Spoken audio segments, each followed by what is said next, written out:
Yo, what's up guys? So we're here checking out some newer Yu-Gi-Oh cards, and do you guys actually recognize this card? This is actually Maha Vailo over here.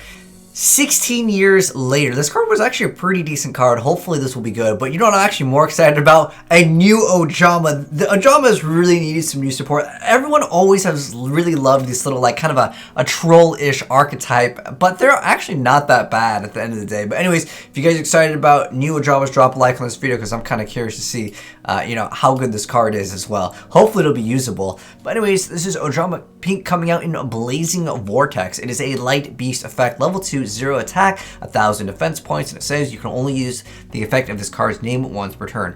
The first effect is if this card is sent from the hand or field to the graveyard, you can have each player draw one card, then each player discards one card. Then if you discard an Ojama card, you can choose one opponent's unused monster zone, and that zone cannot be used until the end of the opponent's turn. Okay, so this actually opens up the door to a lot of different plays over here.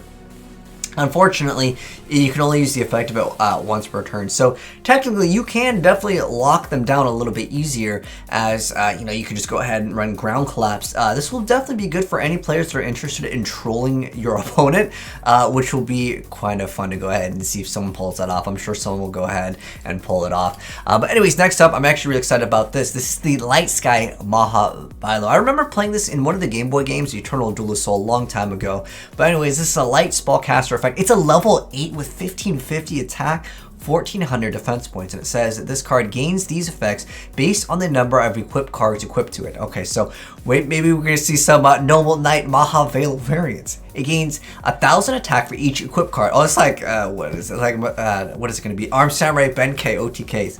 The second effect is your opponent cannot activate monsters effect during the battle phase. The third effect is when your opponent activates a card or effect that targets this card as a quick effect, you can send an equipped card you control to the graveyard to negate that effect.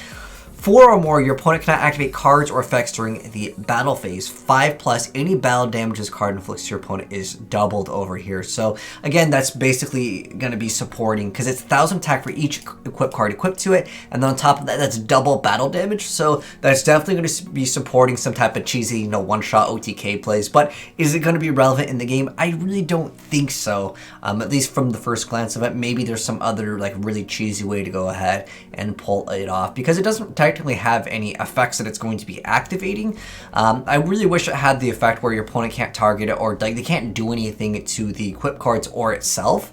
That way it would be a little bit more powerful. But again, the mediocre effects make it so only something that is going to be that targets this card. Why not just targets anything? Even then it wouldn't be good. We need the effect to be able to negate monster, spell, or trap. Like that's what you need in Yu-Gi-Oh to make people incentivized on running it, as equipped card decks just generally aren't going to be considered to meta in the game. They're a little bit too conjunctional. Plus there's more potential for bricks. Anyways, we got some more new Rush cards, and I did recently ask you guys if you guys wanted me to cover it, and you guys said yes, and I'm kind of glad because I like seeing newer Yu-Gi-Oh cards. But I'll admit, some of these Rush cards, well, at least the last couple ones, they're just really mediocre effects. Anyways, this is Counter Shield. Normal trap card says when a face-up normal monster you control receives an attack by an attack declared from by a monster opponent controls, you get to return a normal monster, 1000 defense or more, from your graveyard to your deck. What I consider like pretty much useless. Next up, we have Dragon Immersion over here. It's 1000 attack, 500 defense points, level 4, and it's going to be a light. So its requirements is to send one card from your hand to the graveyard. The effect is to choose one face-up monster on your field, level 6 or lower dragon type. It gains 500 attack until the end of this turn. If it was a hand quick effect, this would actually be pretty good in Rush duels, but it's not. Next up, that we have Sentry Boat Eldian over here. So we got some battleships. Level 6 water machine, 1700 attack, 700 defense points. Its requirement is to return a normal monster from your graveyard to your deck. The effect is to choose one face down card in your opponent's field and reveal it. Not even destroying it. Again, Rush duel cards, they're a lot more nerfed. Next up, we have Senka Rocket, which is a spell card that says the requirement is to send the top card of your deck to the graveyard. The effect is to choose one face-up normal monster, 1000 attack or less on your field. It gains 1000 attack until the end of the turn. It's okay. Keep in mind, Rush duels, like sometimes just getting over, you know, one card can be good. This is not that bad. I think I would probably consider that in Rush duels. It's not a completely useless card. Next up, what the heck is this? It's a bike. It's a face. It's a delivery machine whir. That's its name, Delivery Machine Whir.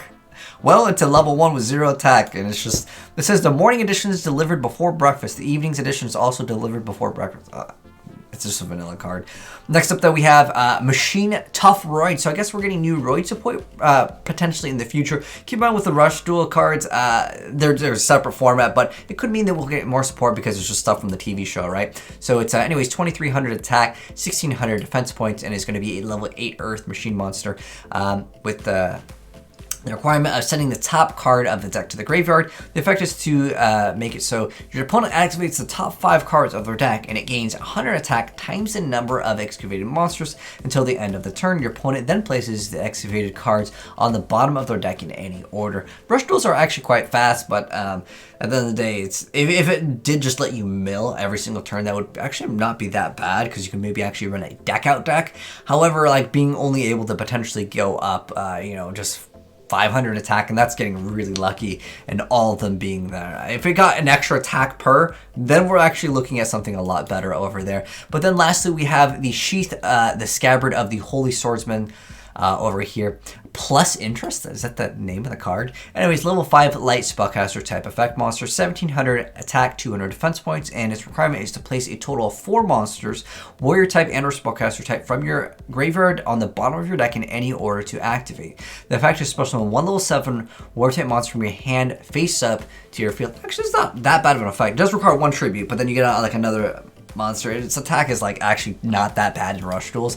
But anyways, I'm just so glad we got a new Ojama card in 2020. I don't want to see, I think this one's a little bit more viable than, again, the last card, which Maha Vailo, I love you, man, but 16 years later, you still are kind of a disappointment in this day and age in Yu-Gi-Oh! But anyways, thanks for tuning in, guys. Hope you enjoyed the video. If you guys want to see gameplay of these, as these are pretty easy to get for gameplay, I'll probably work it out. But if you guys end up getting gameplay before I do, you guys can go ahead and send in the replay file to AzneyesReplays@gmail.com, and I'll give you guys a shout out if you do so. And if you guys are new here, make sure you guys subscribe and turn on the bell so you don't miss out on the gameplay once we drop it, as well as the new future Yu-Gi-Oh cards coming out in Blazing Vortex. But anyways, take care, guys, and I'll catch you next video. And I'm out. Peace.